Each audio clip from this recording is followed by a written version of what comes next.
All right, so for this problem, we're trying to find the inverse of this function. So the method we're using here is to switch x and y and then solve for y. So in this case, our f of x is the same thing as y. So I'm just going to rewrite this thing in terms of y and x here. So 2x minus 1. All right, so the first step is to switch x and y. So I'm just going to go ahead and switch those.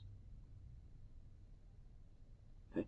And then from here, I'm just solving for y. So the issue that's kind of slowing things down here is that the 2y minus 1 is in the denominator. So to get it out of the denominator, I'm going to multiply both sides by the expression 2y minus 1. Notice on the right-hand side that it cancels, so it's gone there.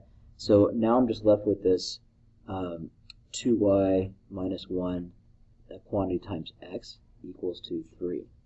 And so I want to get y by itself here. So I could distribute the x, but then I'm just going to have to get rid of it anyway. So I'm just going to divide everything through by x first. So I have 2y minus 1 equals to 3 over x. Okay. Still not getting y by itself here, but we're making progress. So I'm going to add 1 to both sides. So I have 2y equals to 3 over x plus 1. And then in the end here, I want to go ahead and get y completely by itself, so I'm going to divide both sides by 2. So you could technically leave it like that, but it's pretty messy to leave it in that format here. So I'm going to go ahead and just rewrite it out. So dividing by 2 or 2 over 1 is the same thing as multiplying by the reciprocal of 2, which is just 1/2. So I could write it like this,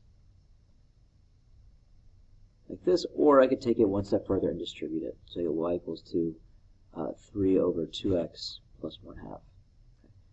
And so now this is the inverse, and we can leave it like this, or we can use the inverse notation to write it out as f inverse of x equals to that 3 over 2x and plus 1/2.